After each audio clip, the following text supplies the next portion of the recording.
Hi hello అండి, welcome back to my channel పద్దు express. ఎలా ఉన్నారండి? అందరూ బాగున్నారా? ఈరోజు మరొక వంటతో మీ ముందుకు వచ్చేసాను. అదేంటో చివరి వరకు స్కిప్ చేయకుండా చూడండి, అలాగే లైక్ చేయటం మర్చిపోవద్దండి. ఇదేంటో తెలుసా? చెప్పేస్తున్నా చూడండి. ఇదిగో చూడండి, అదేంటో అనుకుంటున్నారా? ఇది పాలకూర అండి. పాలకూరలో ఇది లోపల ఉన్నది పన్నీర్ కాదు. ఏంటో అనుకుంటున్నారా? చెప్తా ఉండండి.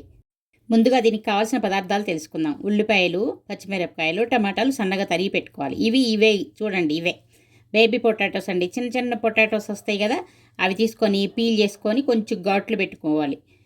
ఇప్పుడు వీటికి కావాల్సిన మిగతావి: అల్లం వెల్లుల్లి పేస్ట్, గరం మసాలా, కసూరి మేతి, నూనె, జీలకర్ర, మన రుచి తగినట్లుగా ఉప్పు, అలాగే పసుపు, కారం కూడా మన రుచి తగినట్లుగా తీసుకోవాలి.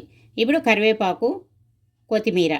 ముందుగా పాలకూరని కొంచెం బాగా క్లీన్ చేసుకొని కొంచెంగా బాయిల్ చేసుకొని ఆ చల్లారిన తర్వాత ఇలాగా మిక్సీలో పేస్ట్ చేసుకొని పెట్టుకోవాలి. నేను ఇలా పేస్ట్ చేసి పెట్టుకున్నాను. ఆ పాలకూర ఉడికించిన గిన్నెనే మందపాటి గిన్నె తీసుకున్నాను అనమాట. దానిలోనే ఇప్పుడు తాలింపు వేసుకుంటున్నాను. చూడండి, కొంచెం ఆయిల్ వేసుకొని ఒక 2-3 స్పూన్లు ఆయిల్ వేసుకొని, ఆయిల్ కొంచెం వేడెక్కిన తర్వాత దీనిలో ముందుగా జీలకర్ర వేసుకుంటున్నాను. చూసారా, జీలకర్ర కొంచెం చిటపట్లాడు, నూనె బాగా కాగిపోయిందనమాట. జీలకర్ర చిటపట్లాడుతూ ఉంది. ఇది కొంచెం వేగంగానే వెంటనే సన్నగా తరిగిన ఉల్లిపాయ ముక్కలు కూడా వేసుకోవాలి. ఉల్లిపాయలు అలాగే పచ్చిమిరపకాయలు కూడా వేసుకొని కొంచెం దోరగా వేయించుకోవాలి. ఉల్లిపాయలు కొంచెం వేగిన తర్వాత దీనిలో కొంచెం అల్లం వెల్లుల్లి పేస్ట్ వేసుకోవాలి. చూడండి, దీనిలో కొద్దిగా అల్లం వెల్లుల్లి పేస్ట్ వేసుకుంటున్నాను.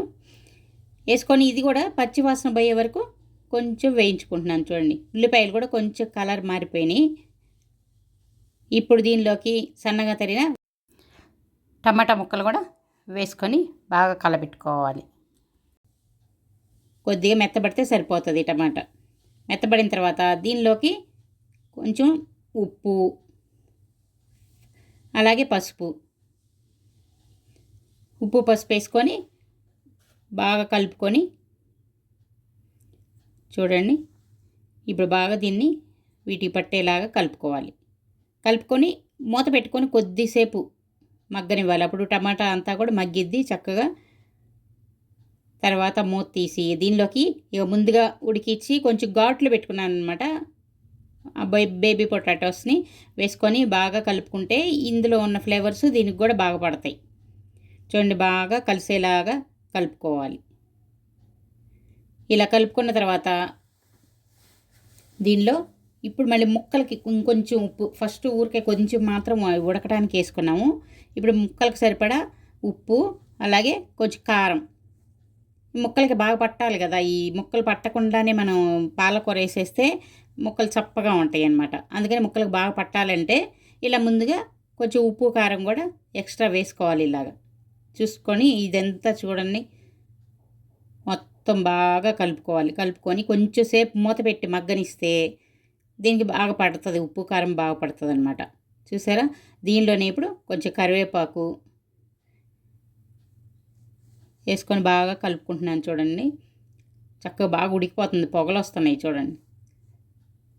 మళ్ళీ మూత పెట్టి కొద్దిసేపు ముక్క కొంచెం ఇక్కడే ఆల్మోస్ట్ చాలా వరకు ఉడికిపోవాలన్నమాట. పాలకూర వేసినప్పుడు మరి ఎక్కువేం ఉడకక్కర్లేదు, కొద్దిగా అప్పుడు ఎగుర్చుకుంటే సరిపోతుంది. దీనిలోనే కొంచెం కొత్తిమీర కూడా వేసుకున్నాను. ఇప్పుడు చూడండి ఎంత గ్రీన్ కలర్లో ఉందో పాలకూర. మరి ఎక్కువ ఉడికించుకోకూడదు, దాన్ని నీళ్ళు అంతా తీసేసి జస్ట్ కొంచెం బాయిల్ అయితే సరిపోతుంది. ఆ కలరు అలాగే ఉంటుంది అనమాట, కలర్ చేంజ్ అవ్వకుండా. ఎక్కువ ఉడికిపోయింది అనుకోండి, కలర్ మారిపోయి కొంచెం డార్క్ కలర్కి వచ్చేస్తుంది. ఇలా ఉంటే పాలకూర ఫ్రెష్గా బాగుంటుంది. దానిలో ఉన్న విటమిన్స్ అంతా కూడా మనకి బాగా వస్తాయి. ఇప్పుడు మిక్సీ జార్లోని కొంచెం నీళ్ళు పోసుకొని అలాగే పోసుకున్నాను. ఇంకొంచెం మనకి ఎక్స్ట్రా నీళ్ళు పోసుకొని అదంతా ఈ పాలకూర కూడా ఆ బంగాళదుంపలకి పట్టాలి కదా, చిన్న వాటికి. అందుకని చెప్పి కొద్ది నీళ్ళు ఎక్కువ పోసుకుంటే కొంచెం ఉడకడానికి కొంచెం టైం పడుతుంది. కొద్ది నీళ్ళు ఎక్కువ పోసుకొని దాన్ని ఎగరబెట్టుకోవాలి, కొంచెం బాగా ఉడికించుకున్నప్పుడు ఏంటంటే ముక్కల్లోకి రౌండ్గా ఉన్నాయి కాబట్టి, ముక్కలు కాదు కదా మనం కట్ చేసుకుంది, రౌండ్గా ఉన్నాయి కాబట్టి దానిలోకి ఈ మసాలా ఫ్లేవర్ కూడా లోపలికి వెళ్ళి చక్కగా వాటికి కూడా పడుతుంది.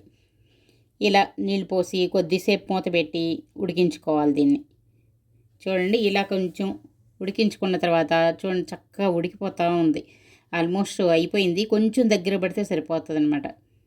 దీనిలోకి కొంచెం గరం మసాలా కూడా వేసుకుంటున్నాను, మంచి ఫ్లేవర్ కోసం. చక్కగా బాగుంటుంది.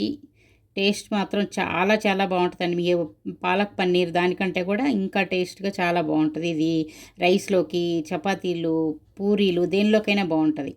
ఇప్పుడు మళ్ళీ కొంచెం కొత్తిమీర కూడా వేసుకొని బాగా కలపెట్టుకుంటున్నాను. కూర వచ్చింది, అంతా ఆల్మోస్ట్ దగ్గరకు వచ్చేసింది. చూడండి, బాగా దగ్గరకు వచ్చింది వరకు కొంచెం బాగా కలుపుకోవాలి. బాగా ఉడికిపోతుంది చూడండి, పొగలు ఎలా వస్తున్నాయో కదా. అంతా అయిపోయిన తర్వాత లాస్ట్లో కొంచెం కసూరి మేతి, చూడండి కసూరి మేతి తీసుకొని ఇలా కొద్దిగా క్రష్ చేసుకుంటే ఆ ఫ్లేవర్ ఇంకా బాగా వస్తుంది అనమాట, ఎన్హాన్స్ అవుతుంది ఆ ఫ్లేవర్. చూడండి, ఇందులో ఈ కసూరి మేతి కూడా వేసేసుకొని బాగా కలుపుకొని చక్కగా మళ్ళీ ఒక 2 నిమిషాలు అలా ఉడికించుకోవాలి. అంతే, ఎంతో టేస్టీగా ఉండే చక్కగా పాలకూర బేబీ పొటాటోస్తో. ఎప్పుడు మామూలుగా పాలక్ పన్నీర్ మనం కామన్గా తింటూ ఉంటాం కదా, ఇలా కొంచెం వెరైటీగా ఇలా చేసుకున్నారంటే చాలా బాగుంటుందండి. టేస్ట్ కూడా చాలా చాలా బాగుంటుంది. చూసారా, రెడీ అయిపోయింది కర్రీ. ఇంకేమో తినడానికి రెడీ. ఇలా చేసుకుంటే పిల్లలు కూడా చాలా ఇష్టపడతారండి. పిల్లలు పెద్దలు ఎవరైనా సరే. ఇప్పుడు 2 చపాతీలు తినేవాళ్ళు 3 తింటారు, అంత బాగుంటుంది ఇది. ఒకసారి మీరు తప్పకుండా ట్రై చేయండి. ట్రై చేసి ఎలా వచ్చిందో కామెంట్ సెక్షన్లో కామెంట్స్ పెట్టండి. ఇంటిలో అందరూ ఇష్టపడతారు దీన్ని. తప్పకుండా దీన్ని ట్రై చేసి ఎలా వచ్చిందో నాకు చెప్పండి. అలాగే ఈ వీడియో కనుక మీకు నచ్చినట్లయితే లైక్ చేయండి. ఇంకా మీ ఫ్రెండ్స్కి, బంధువులకి అందరికి కూడా షేర్ చేయండి. ఇంకా సబ్స్క్రైబ్ చేసుకొని వాళ్ళు ఉంటే ఎవరైనా సబ్స్క్రైబ్ చేసుకోండి. ఇంకా ఇలాంటి వీడియోలన్నీ మీరందరూ చూడగలుగుతారు. మళ్ళీ ఇంకో వీడియోతో మీ ముందుకు వచ్చే వరకు సెలవు తీసుకుంటున్నాను. Take care, bye bye.